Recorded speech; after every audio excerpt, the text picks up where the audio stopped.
जांच होनी चाहिए ना। जो ऐसी मृत्यु हुई है, कथित रूप से सुसाइड किया है, कौन उसमें इन्वॉल्व थे, तो सरकार को छुपाने की कोशिश नहीं करनी चाहिए। एक ओपन, ट्रांसपेरेंट, पारदर्शी जांच हो और जो भी उसमें दोषी पाया जाए, प्रमाण पाया जाए, उस पर कार्रवाई करनी चाहिए। जोधपुर में 3 दिन पहले हुई साध्वी प्रेमबाईसा की मौत के मामले पर पूर्व डिप्टी सीएम सचिन पायलट ने कहा कि सरकार को इस मामले में कुछ भी छिपाने की कोशिश नहीं करनी चाहिए।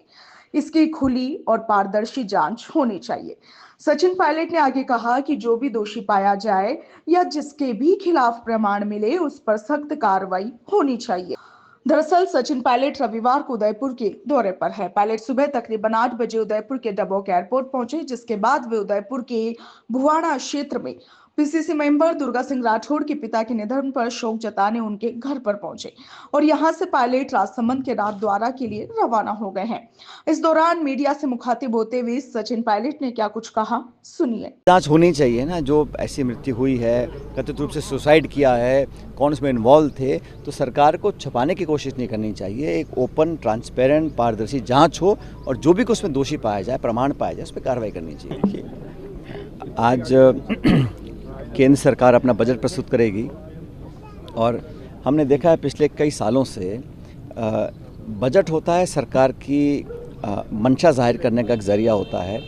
ये खाता नहीं है गुना भाग का। और कई सालों से लगातार सत्ता में रहने के बावजूद भी मुझे लगता है कि भारतीय जनता पार्टी की सरकार है, उसने अपना ध्यान केंद्रित किया हुआ उन मुद्दों पर जो धरातल पर बहुत प्रभावी नहीं है। मैं ऐसा मानता हूँ अभी सरकार ने नया कानून बनाया है नरेगा को लगभग समाप्त करने का। वो कहते हैं कि हम इसको रिफॉर्म कर रहे हैं, लेकिन हकीकत ये है कि इस देश में औसत जो नरेगा का यूज़ हो रहा है वो 35 दिन का हो रहा है और ये 125 का वादा कर रहे हैं। और जो पहले निर्णय लिए जाते थे गांव के अंदर, पंचायत के अंदर, और सरपंच और जनप्रतिनिधि डिमांड करते थे पैसे की और बजट की कोई कमी नहीं थी। अब सरकार अपना बजट तय कर दिया है, काम क्या होंगे वो दिल्ली और राजधानी से थोपा जाएगा। तो जो सबसे गरीब तबका है उसके पास जो सुरक्षा कवच है अपना आर्थिक रूप से, उसको छीनने का काम सरकार कर रही है। इसी जिद के साथ उन्होंने 3 काले कानून बनाए थे, वापस लेने पड़े। बहुत साल पहले उन्होंने जमीन अधिग्रहण कानून को संशोधन करने का एक कोशिश की पार्लियामेंट के अंदर, राहुल गांधी जी ने, कांग्रेस पार्टी ने विरोध किया, वापस हाथ खींचना पड़ा। नरेगा को लेकर भी उन्होंने नाम बदलकर महात्मा गांधी जी का नाम हटाया है और इसको जानबूझ के राज्य सरकारों पर बोझ डाल दिया। पहले 90-10 का रेशो होता था केंद्र सरकार राज्य सरकार का, अब 60-40 कर दिया। तो निर्णय लेने की शक्ति खत्म कर रहे हैं, सेंट्रलाइज कर रहे हैं, बजट को कैप कर रहे हैं और राज्य सरकार पर बोझ डाल रहे हैं। तो जानबूझकर इस पूरी स्कीम को जो हमने अधिकार कानून देके बनाया, संवैधानिक अधिकार बनाया था, उसको छीनना चाहते हैं। आज बजट पेश करेंगे। मैं उम्मीद करता हूं कि जो बहुत इस देश में सबसे ज्वलंत समस्या है वो नौजवानों की बेरोजगारी की है और दुर्भाग्यवश लगातार आर्थिक वृद्धि हो रही है देश में, लेकिन जो नौजवानों को प्रोडक्टिवली एम्प्लॉय करने का एक वातावरण बनाना चाहिए, सरकार नहीं बना पा रही है। आज डॉलर के मुताबिक रुपए की क्या हालत है। अंतर्राष्ट्रीय बाजार में तेल का दाम लगातार गिर रहा है, लेकिन ग्राहकों को उसका लाभ नहीं मिल रहा। तो जो बड़ी कंपनियां हैं, जो लाखों करोड़ का उनका कर्जा माफ़ हो रहा है, उनके लिए सरकार काम कर रही है। हमारे हवाई अड्डे, हमारे पोर्ट्स, रेलवे, खान खदान, वो सब निजी हाथों में दे रहे हैं। और जो मध्यम वर्ग है उसको राहत देने के लिए सरकार ने कदम नहीं उठाए।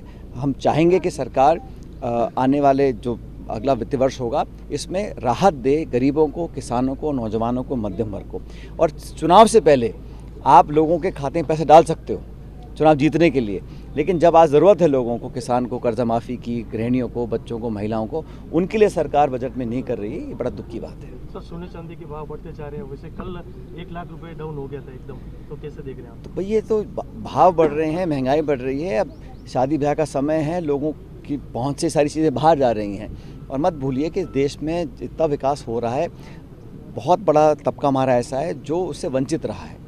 करोड़ों ऐसे लोग हैं जो आज निर्भर रहते हैं सरकार की योजनाओं पर, स्कीम्स पर, सरकार की मदद पर। तो मुझे लगता है जो सब्सिडी और मदद करनी चाहिए सरकार को इजाफा करे।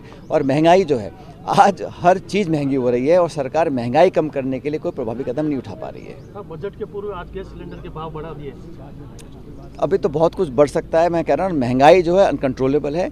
सरकार ने लोगों को अपने हाल पे छोड़ दिया है। उनको सिर्फ भाषण देना है, प्रचार करना है, hoarding, banner, poster, social media पे अपनी पीठ थपथपानी है। और जो लोग आज गरीब हैं, परेशान हैं, दुखी हैं, निर्धन हैं, असहाय हैं, उनकी मदद के लिए आगे नहीं आ रहे हैं।